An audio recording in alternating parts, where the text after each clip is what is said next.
people of tomorrow, welcome back to podcast of AMSA Unsrat. Nah, sebelum kita mulai nih, ada pepatah yang bilang, tak kenal maka tak sayang. Untuk itu kenalin, aku Janet Anastasia Putri Wongkar, atau yang bisa diakrab sapa dengan Anet, yang akan menuntun jalannya podcast kita di hari ini. Nah, teman-teman, sebelum aku lanjut nih, hari ini mau jelasin kita mau ngapain hari ini, aku mau nanya dulu nih ke teman-teman sekalian, siapa sih di sini yang waktu SMA itu sering langganan ikut lomba, atau anak yang sering ikut organisasi, atau mungkin di sini teman-teman sering nih langganan ranking 1 juara di kelas. Nah, teman-teman, tapi kok rasanya setelah masuk FK tuh rasanya kok aku jadi nggak ngerti apa-apa ya. Nah, tenang. Kamu tuh nggak sendirian, teman-teman. Karena di episode kita kali ini, kita akan membahas topik yang cukup relate dengan hal itu, yang diberi tema High School Hero to Med School Zero. Nah, tema ini sangat menggambarkan ya, teman-teman, fase yang mungkin cukup sering dialami oleh sebagian besar mahasiswa kedokteran, terutama yang berada di awal-awal tahun masa masuk dunia kedokteran. Nah, rasanya tuh kayak bukan berarti udah nggak hebat lagi sih, tapi rasanya tuh kayak semuanya tuh harus mulai dari nol gitu. Nah, lewat episode kali ini kita akan ngobrol banyak tentang hal itu, tentang bagaimana cara proses beradaptasinya, cara belajarnya, dan bagaimana juga masuk ke kehidupan berorganisasi di mahasiswa kedokteran. Nah, supaya obrolan kita hari ini tuh nggak garing-garing banget dan punya banyak perspektif tentunya, hari ini aku nggak sendirian nih, teman-teman. Hari ini aku sudah ada bersama Kak Sharon Rokot, atau yang bisa kita sapa dengan Kak Ayon. Halo. Nah, teman-teman, for your information nih, Kak Ayon ini merupakan mahasiswa aktif Fakultas Kedokteran Universitas Samratulangi Manado, dan Kak Ayon ini juga aktif di AMSA Unsrat sebagai Executive Board of Community Outreach. Wow, keren banget nih, teman-teman. Nah, hari ini tuh Kak, kita bakal ngobrol santai bareng Kak Ayon tentang pengalaman-pengalaman Kak yang udah melewati fase High School Hero to Med School Zero. Oke. Nah, Kak, halo Kak Ayon. Halo Anet. Apa kabarnya nih, Kak? Puji Tuhan baik sejauh ini. Oke, puji Tuhan baik ya, Kak. Untuk itu kami juga mau mengucapkan terima kasih banyak, Kak, karena Kak sudah mau datang ke sini dan meluangkan waktu untuk sharing-sharing bersama kami di podcast of AMSA Unsrat hari ini. Nah, Kak Ayon, Anet boleh tahu nggak sih, Kak, kesibukan Kak Ayon akhir-akhir ini tuh lagi ngapain sih, Kak? Selain kuliah mungkin? Kalau selain kuliah pasti ngamsa ya, organisasi, dimana cukup banyak workload-nya karena akhir-akhir ini aku juga sedang menjalankan proker dari divisiku sendiri, yaitu Community Outreach. Jadi lumayan hektik lah. Kalau misalnya di kuliah sih saat ini lagi modul metode penelitian ya. Jadi kayak udah mau mulai skripsi nih, tapi belum yang kayak gimana-gimana gitu. Jadi untuk kuliah masih bisa dihandle lah ya. Paling kalau misalnya kesibukan, paling soal organisasi sih gitu. Wah, lagi sibuk, lagi padat banget nih, Kak. Tapi hebat banget sih, Kak, boleh menyempatkan waktu untuk datang dan sharing di podcast hari ini. Nah, Kak, memang tapi begitu sih, Kak. Memang di dunia kedokteran ini penuh dengan dinamika ya, Kak. Dengan segala kesibukan, dan Kak juga kan aktif di AMSA. Wah, hebat banget sih, Kak, manajemen waktunya. Nah, Kak, ngomongin soal kesibukan Kakak yang sekarang nih, Anet tuh lumayan penasaran dengan perjalanan Kakak sebelumnya. Mungkin kita boleh throwback dulu ya ke masa-masa SMA Kakak. Nah, sebelum masuk ke dunia kedokteran ini, Kak, dulu waktu SMA Kak Ayon tuh tipikal siswa yang kayak gimana sih, Kak? Apakah yang ambis maksimal, Kak, atau yang santai, chill, tapi nilainya tuh aman? Atau Kak tipe yang sistem kebersamaan tapi tetap juara? Nah, tipe yang mana tuh, Kak? Kalau aku sih tipe yang, jadi gini, jadi di SMA aku itu sangat banyak ya tugasnya, bener-bener banyak banget tugasnya. Jadi kalau mau dibilang santai juga enggak, tapi aku yang enggak gitu, gimana ya, kayak aku nggak gitu ambis banget sih. Jadi emang bener-bener kayak ngerjain apa aja yang tugas yang dikasih gitu-gitu. Terus aku juga ikut biology club kan, sesuai dengan jurusan aku kan, jadi aku ikut itu. Dan untuk ambis sih sebenarnya emang harus ya, karena tuntutan dan pressure dari sekolahku tuh bener-bener gede banget. Jadi semuanya bisa terjalani sih. Yang penting kayak emang menyelesaikan apa yang aku mulai aja sih. Jadi kayak aman aja dan nilai-nilaiku juga aman gitu kalau misalnya di SMA. Wah, hebat banget tuh Kak. Berarti Kakak tipikal siswa yang benar-benar bertanggung jawab banget dengan apa yang Kakak tekuni ya Kak.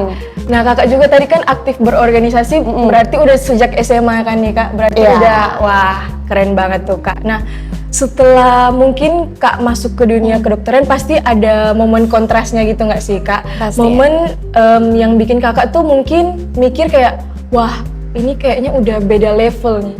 Pernahkah Kak Ayon memikirkan atau menjumpai momen yang seperti itu Kak?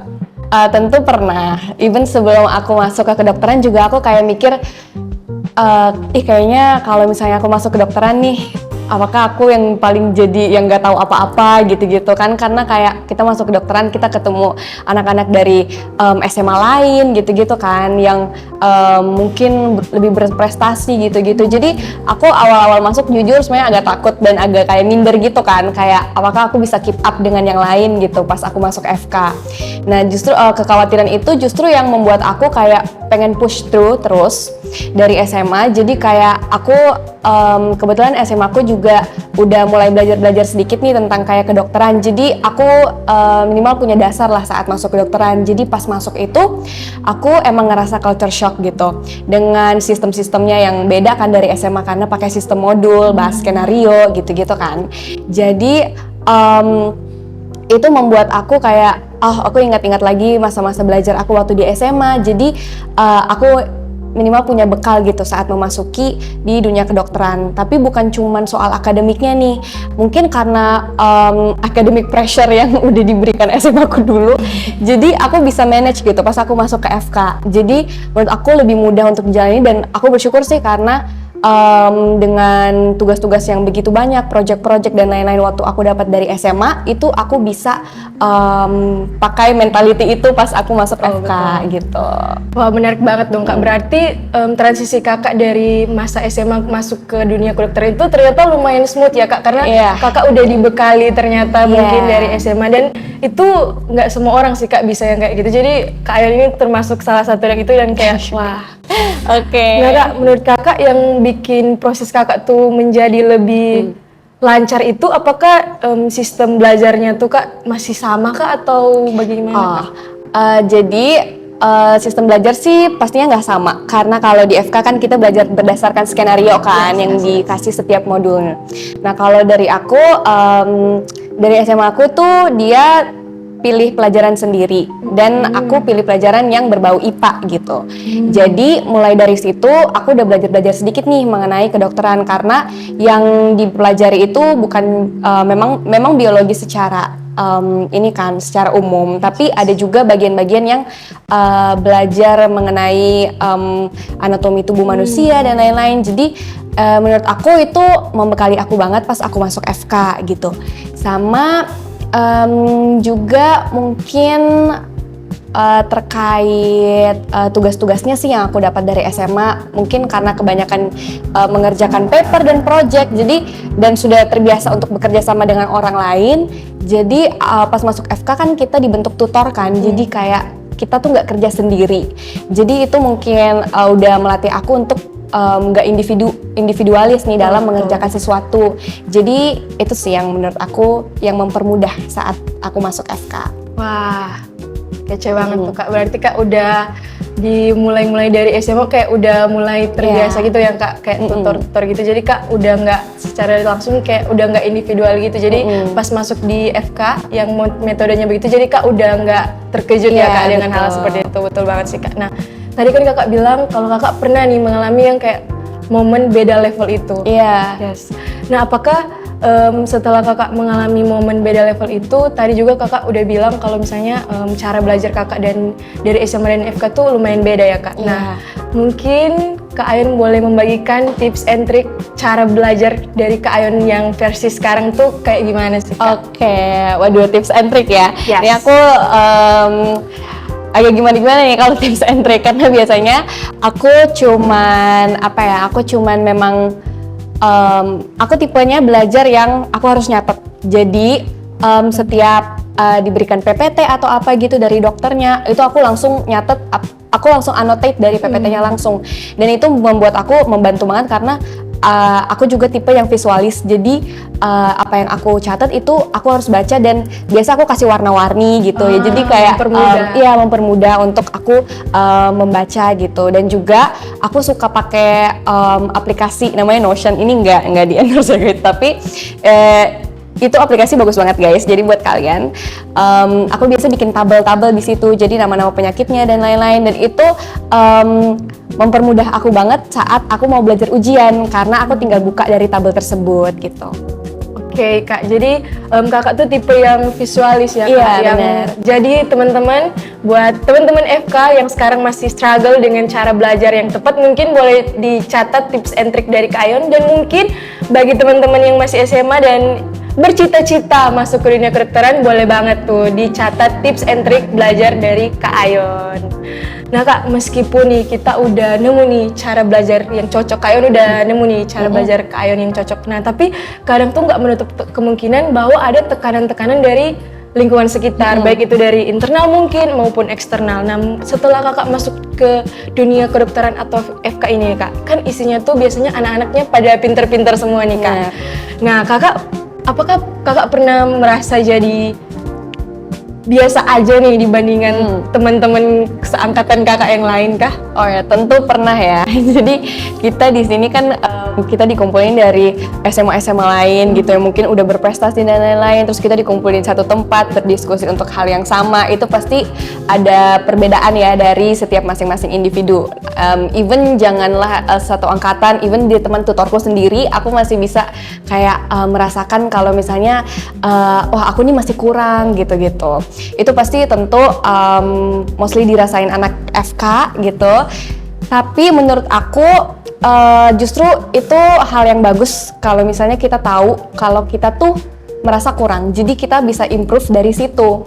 Jadi rasa kurang itu jangan kita pakai, insecurity itu jangan kita pakai sebagai apa ya, kayak kayaknya gue nggak bisa deh gitu. Tapi bisa kita pakai insecurity itu untuk lompat lebih jauh sebagai stepping stone gitu.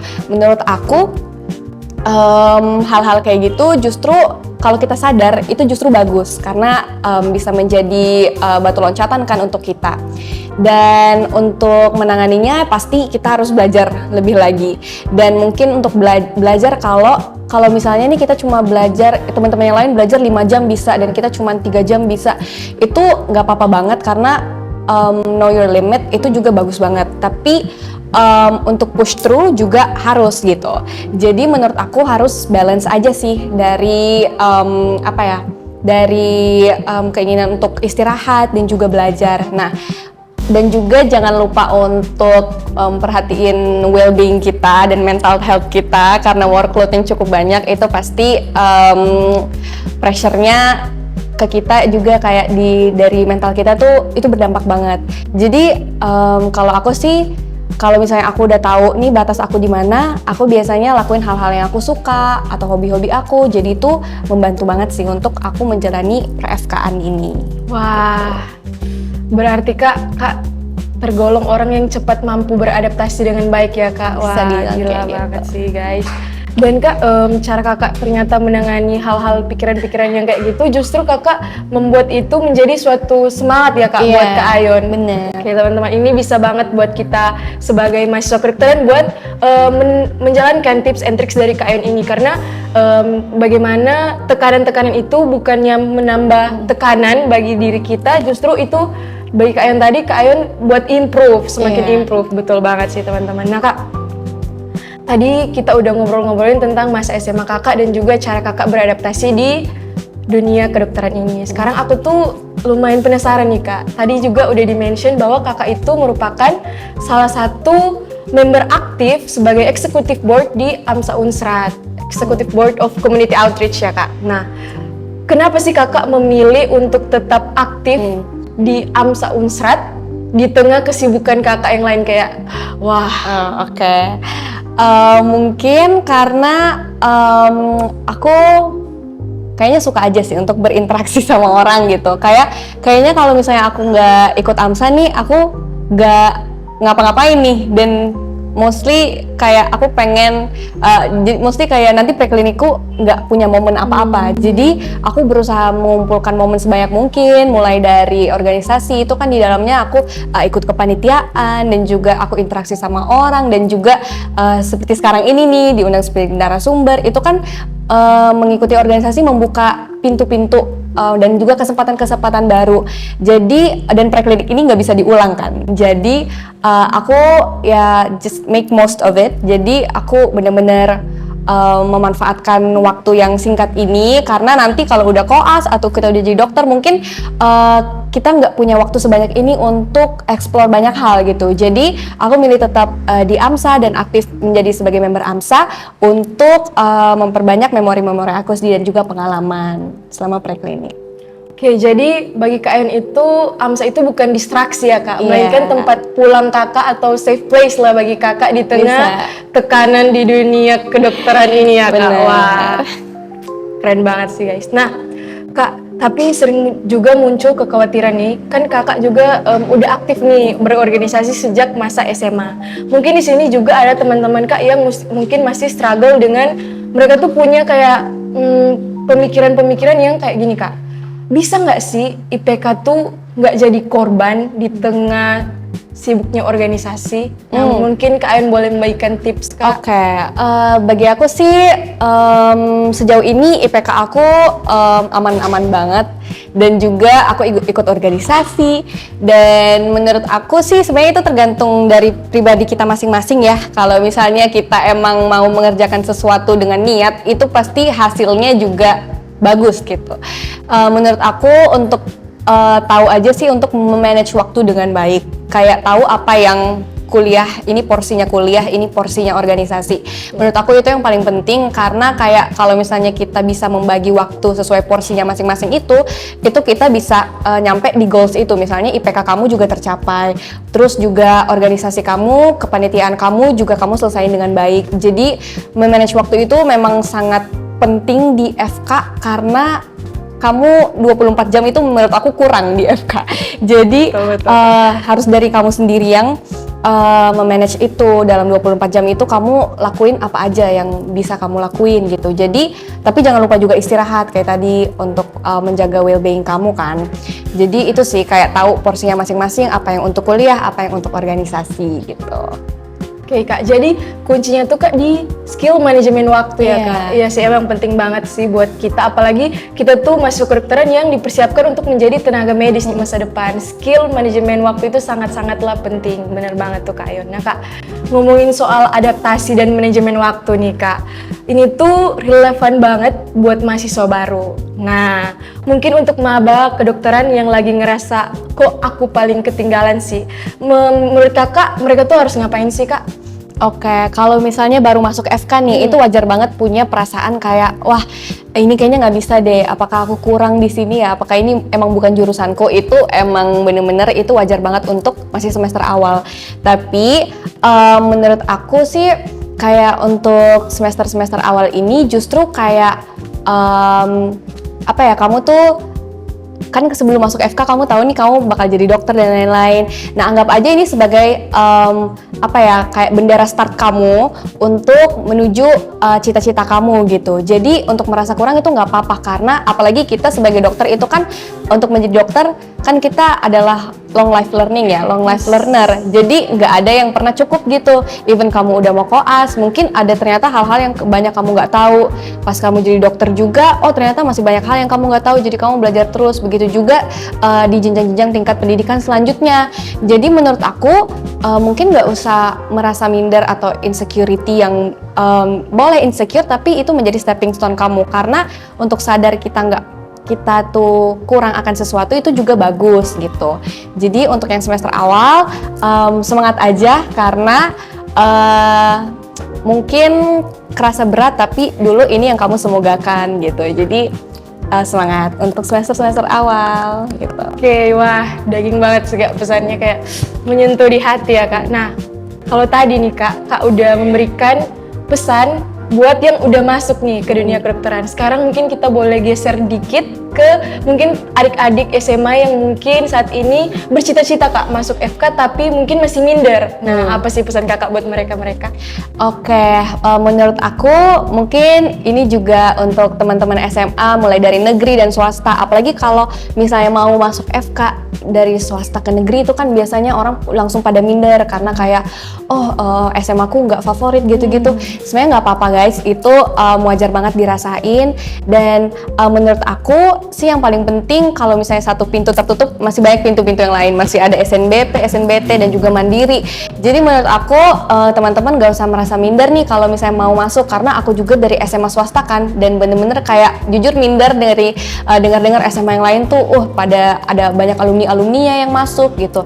Jadi menurut aku tetap apa ya guys, mengusahakan aja, karena pasti kalau misalnya kalian terus berusaha dan mencoba segala kesempatan gitu di misalnya dari 3 jalur itu atau mungkin ada jalur-jalur yang lain, aku yakin kayak kalau memang itu buat kamu, jadi itu bakal tetap menjadi apa ya, kayak kamu bakal ke situ gitu, kamu bakal masuk FK gitu.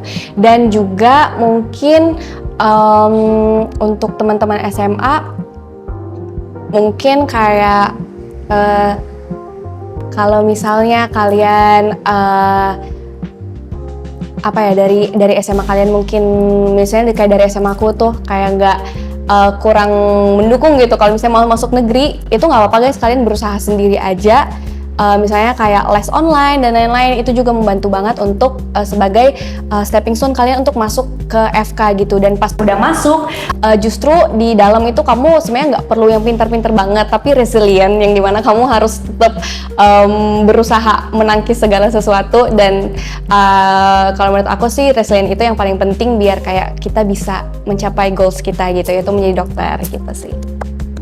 Wah, benar banget tuh Kak. Jadi buat adik-adik yang masih SMA dan mungkin masih minder untuk masuk ke dunia kedokteran, boleh banget take notes dari pesan Kak Ayon tadi bahwa kita tuh nggak perlu ragu ataupun minder, asalkan kita tetap terus berusaha untuk mencapai tujuan atau yang kita cita-citakan untuk kita wujudkan bersama.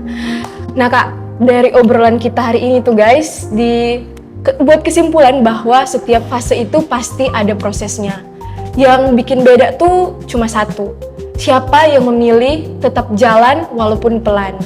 Semua orang di dunia kedokteran itu normal ya Kak, merasa nol seperti tadi kita udah bahas. Bener. Tapi itulah tadi guys, siapa yang memilih tetap jalan walaupun pelan.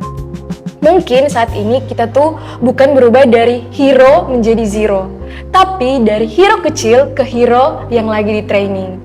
Untuk itu, terima kasih banyak buat Kak Ayon yang udah mau sharing-sharing dan udah membagikan nih tips and trik cara belajar dan di dunia kedokteran ini yang sungguh amat penuh dinamika ya Kak. Terima kasih banyak. Dan buat kalian yang mungkin lagi ada di fase med school zero, tenang guys, santai. It's not the end. It's just the beginning. So, sampai ketemu di podcast of AMSA Unsrat berikutnya. Synergize Potential, Go Beyond the Limit. Viva AMSA!